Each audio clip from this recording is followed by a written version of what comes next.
Oke, kita mulai di video pembelajaran analisis instrumen satu bagian elektrokimia.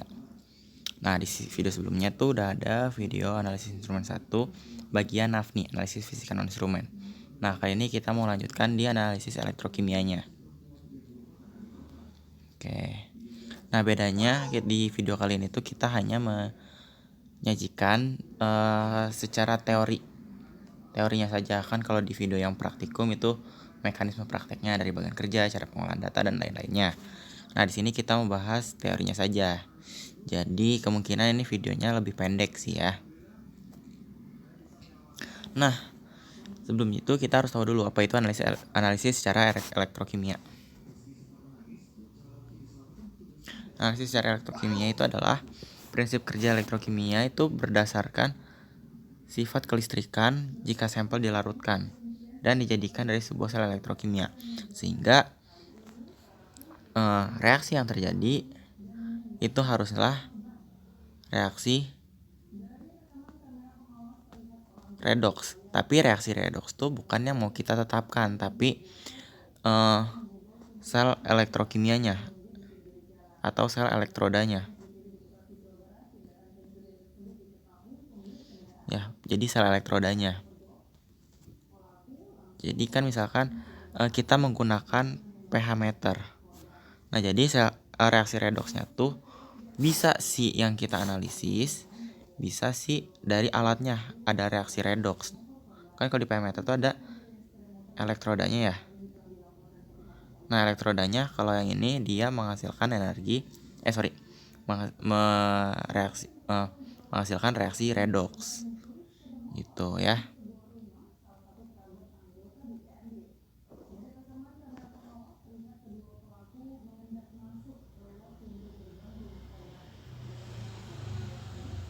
Nah, sifat kelistrikan yang yang dimaksudkan di sel elektrokimia itu adalah arus, tegangan atau potensial, dan hambatan atau resistan.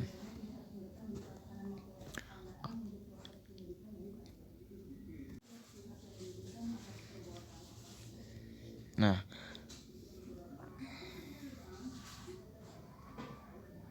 dalam analisis elektrokimia hambatan listrik umumnya diukur dalam bentuk hantaran listrik atau konduktansi.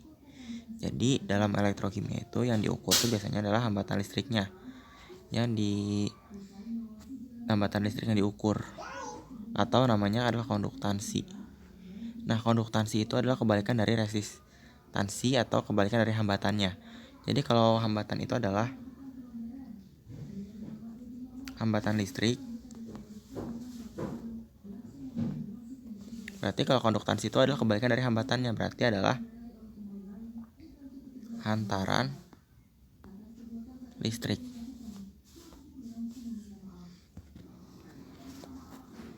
Nah, sifat kelistrikan yang lainnya juga penting untuk menyatakan kuantitas dari suatu listrik atau hukum Coulomb tuh biasanya. Semua pengukuran dengan teknik elektrokimia merupakan pengukuran kelistrikan pada tingkat energi yang sangat rendah atau arus dan potensialnya yang lemah, sehingga yang diukur itu adalah arus atau potensial dari reaksi kimia. Jadi reaksi kimia itu dia mempunyai arus dan potensial rendah, sehingga dia yang bisa diukur dengan sifat elektrokimia ini. Kalau yang terlalu besar biasanya dia secara fisika bukan secara kimia, dan kalau secara besar itu tidak ada reaksi kimianya. Oke. Kita lanjut, di sini ada pembagian dari analisis elektrokimia. Ya. Nah, teknik analisis elektrokimia itu dibagi menjadi 4 berdasarkan hantaran listrik, potensial elektroda, arus terhadap potensial, dan arus listrik. Nah, hantaran listrik itu biasanya analisis elektrokimia secara konduktometri. Kalau berdasarkan potensial elektroda, dia berdasarkan pH metri, ionmetri, titrasi potensiometri. Sedangkan arus terhadap potensial itu ada voltametri sama polarografi. berdasarkan arus listrik dia ada amperometri, yaitu diometer dan sensor CO, dan kulometri. Ya, nah itu sebagai pengantar di analisis elektrokimia. Oke, kita lanjut aja ke instrumen elektrokimianya. Yang pertama itu ada pH meter.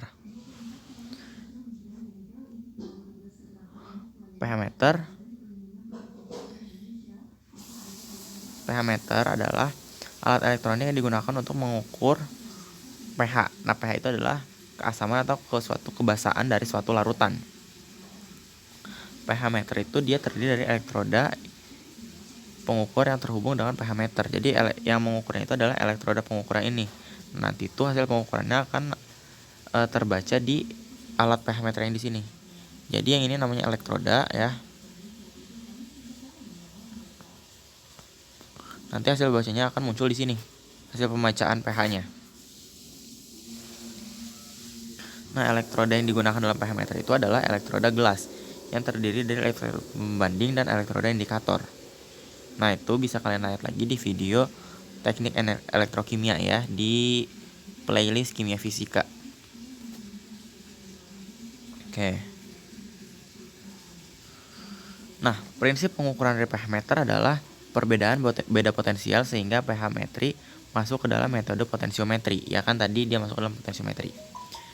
Nah, elektroda yang biasanya digunakan itu dia kan tadi tuh berupa elektroda pembanding dan elektroda indikator. Nah, kan elektroda pembanding itu ada banyak jenisnya. Nah, jenisnya itu dan elektroda pembanding primer itu kita pakai elektroda hidrogen.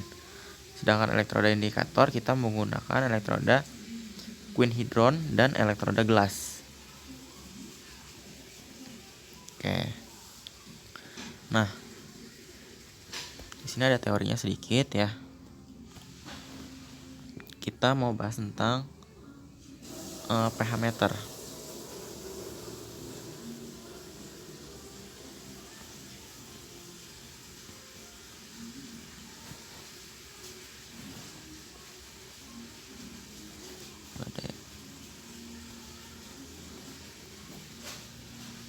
pH meter.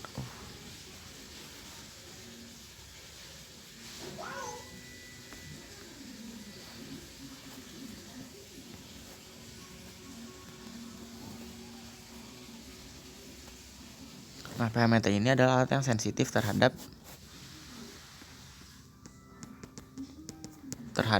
ion H+. Ya. Nah, sehingga dia bisa mengukur pH larutan. Nah, sehingga yang bisa diukur dengan pH larutannya kita bisa mengukur suatu titrasi asam basa. Nah, titrasi asam basa itu kan kita menentukan TE-nya berdasarkan pH yang tadi di sini nih ya. Sehingga titrasi asam basa bisa kita tentukan nilai volume penitarnya berdasarkan pH larutan yang diukur pada potensiometer. Nah, biasanya TE-nya itu adalah pada kondisi netral. Nah, gitu ya. Oke. Nah, terus pH meter ini dia biasanya dikalibrasi ya. Dikalibrasi dengan yang pertama dengan buffer pH 4. Nah, pH 4 ini terdiri dari CH3COONA dengan CH3COOH. Ya. Terus ada buffer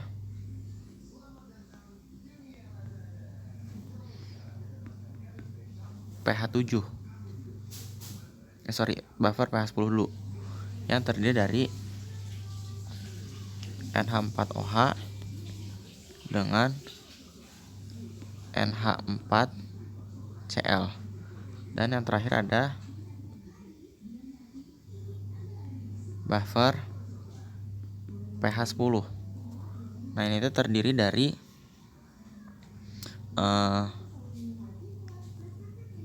CH3 COO Na dengan NH4Cl itu ya. Nah,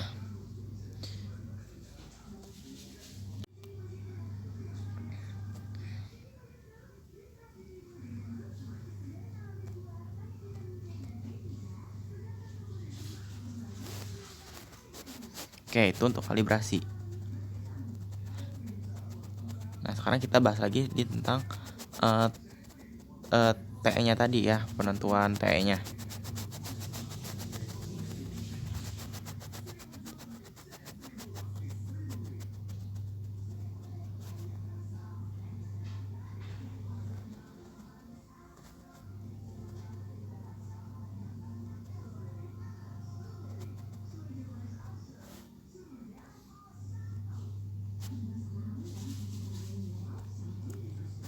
Nah, kita kan menentukan TE dari si dengan pH meter ini. Nah, kita harus tahu dulu kalau kita menggunakan pH meter, nah ciri-ciri TE-nya tuh kayak gimana. Nah, ciri-ciri TE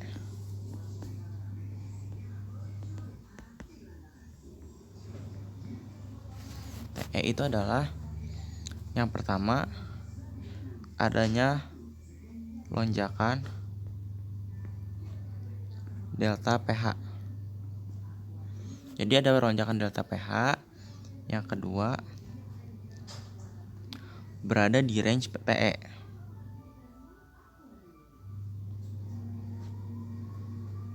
Di range TE atau di suasana netral ya.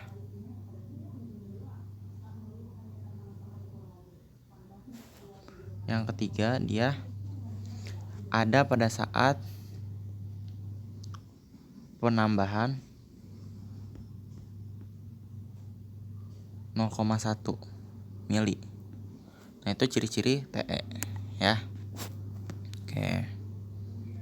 Nah, itu sekilas tentang pH meter. Nah, kita lanjutkan ke instrumen yang kedua, yaitu konduktometer. Nah, konduktometer itu dia biasanya mengukur dengan cara konduktometri, yaitu metode analisa kimia kuantitatif berdasarkan daya hantar listrik atau berdasarkan DHL.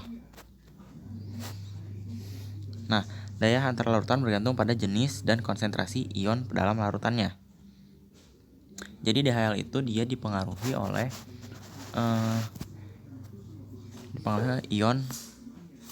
konsentrasi dari ion-ionnya. Sehingga yang dapat diukur adalah senyawa yang bisa mengion atau senyawa elektrolit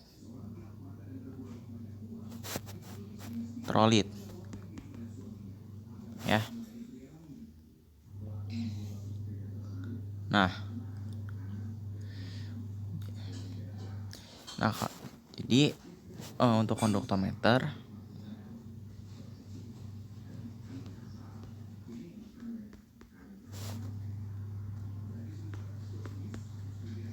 dia kita biasanya digunakan untuk mengukur daya hantar listrik atau DHL. Nah, yang dapat diukur DHL-nya adalah senyawa yang dapat mengion. Berarti senyawa elektrolit.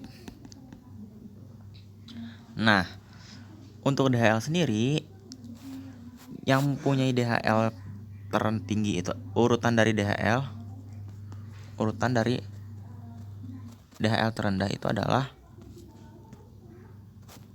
yang pertama itu adalah asam atau basa kuat. Terus lanjut ada garam.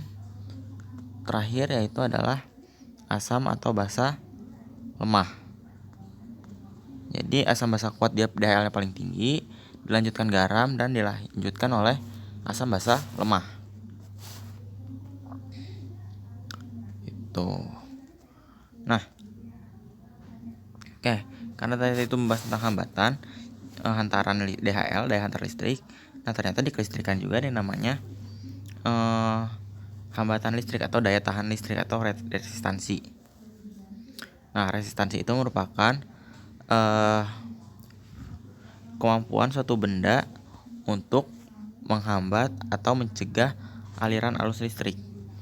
Nah, arus listrik itu adalah suatu muatan listrik yang mengalir dalam suatu rangkaian dalam tiap kesatuan waktu karena adanya pergerakan elektron. Nah, di sini rumus hambatan listrik adalah R sama dengan Rho dikali L dibagi A. Dengan Rho di sini adalah tahanan jenisnya, ini adalah panjang penghantarnya, dan di sini adalah luas penampangnya. Ini nilai hambatannya.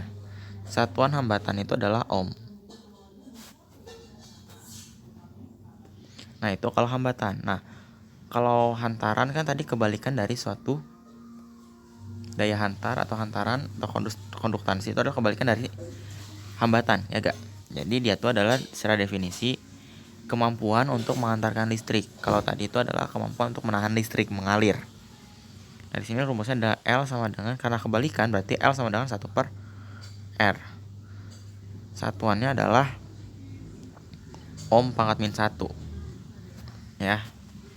Atau kalau misalkan kita di konduktometer, yang muncul adalah Siemens per sentimeter.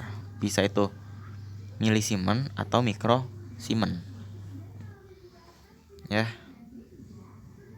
Oke, itu untuk konduktometer. Oke, sekarang kita lanjut ke instrumen potensiometer. Nah, namanya juga potensiometer berarti dia mengukur suatu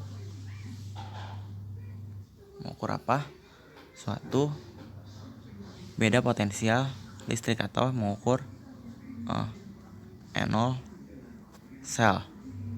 Nah, N0 sel ini adalah potensial reduksi sel.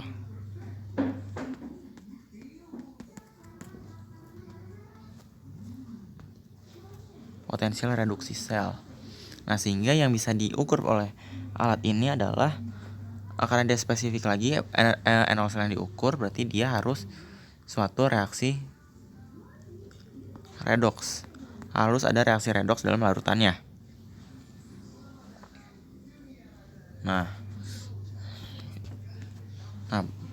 untuk potensiometer ini dia pengukurannya berdasarkan potensiometri, yaitu suatu analisis berdasarkan pengukuran beda potensial dari suatu sel elektrokimia kan. Nah, dia tuh didasarkan oleh hukum Nernst. Nah, hukum Nernst ini adalah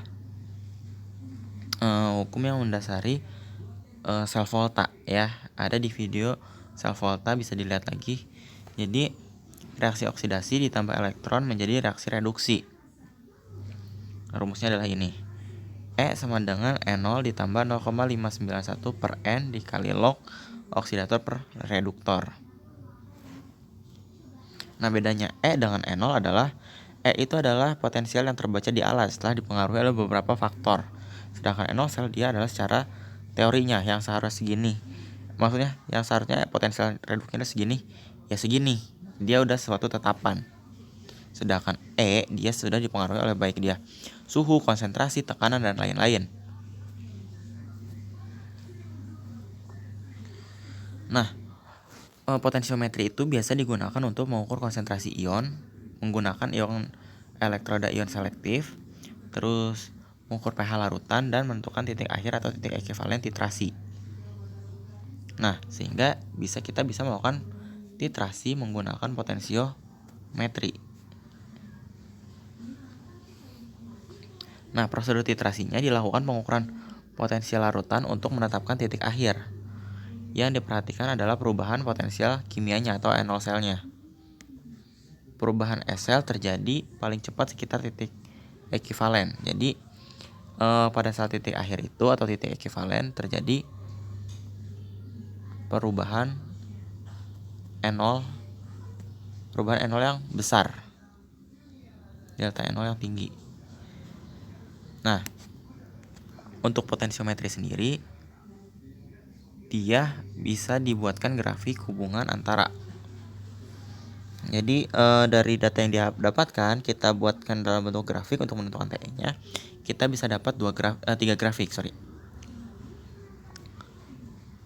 Grafik yang pertama yaitu grafik hubungan antara volume penitar dengan N0 cell ya. Nah, grafiknya itu adalah, nah yang ini merupakan potensialnya, dan yang ini adalah volume penitarnya. Nah, kalau dia grafiknya itu adalah huruf S, sama kayak di pH meter.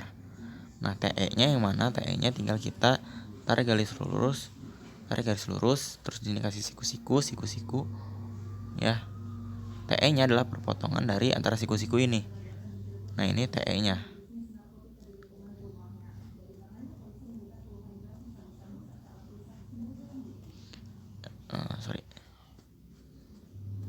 Nah, ini yang TE. Itu kalau grafik hubungan yang pertama. Nah, kalau grafik hubungan yang kedua, dia hubungan antara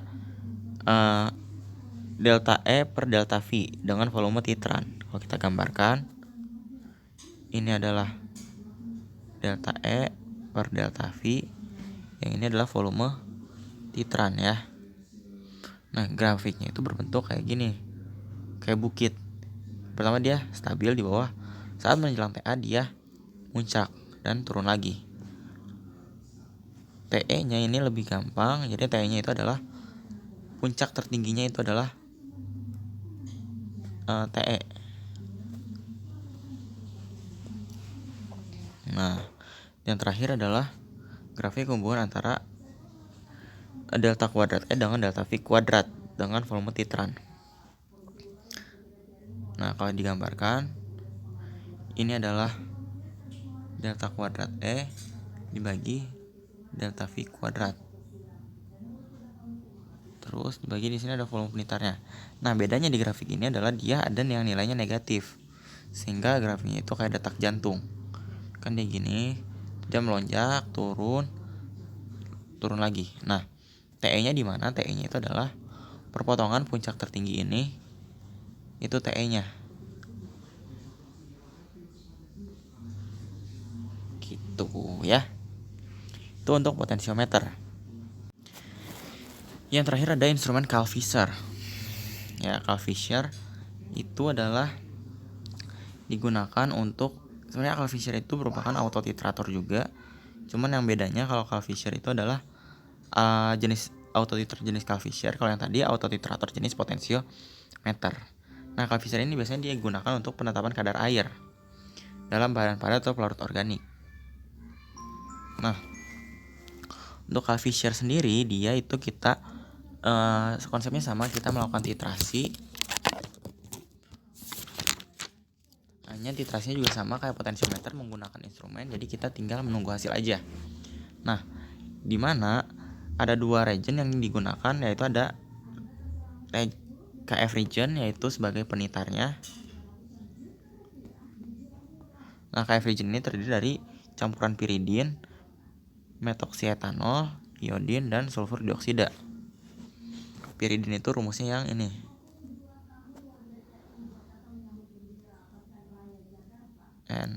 Nah, ini piridin. Terus kalau metoksietanol berarti kita gambar etanolnya O2, ini OH. 2 metoksi berarti di sini nih. Nah, metoksietanol kayak gini, dan iodin adalah I2, sulfur dioksida SO2. Jadi KF region itu terdiri dari piridin, metoksietanol, I2, dan SO2. Terus yang terakhir ada metanol dry, yaitu sebagai pembilas. Nah, kenapa pembilasnya tidak menggunakan air?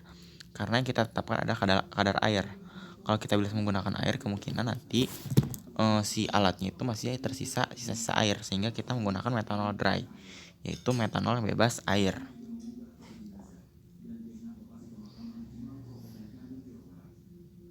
Nah, ini ada kelebihan dan kekurangan Carl Fisher. Kelebihannya itu dia efisiensi alat gelas, kesalahan lebih rendah, dan hasil analisis terjamin, dan bisa untuk sampel yang mudah rusak oleh pemanasan. Kekurangannya dia merupakan bahan yang B3. Nah, bahan B3 itu adalah KF region. Dan metanol dry. Nah, itu untuk alat instrumen Carl Fisher. Oke, sampai sini ada yang mau ditanyakan? Kalau tidak ada, saya cukupkan video kali ini. Semoga bermanfaat. Sekian dan terima kasih.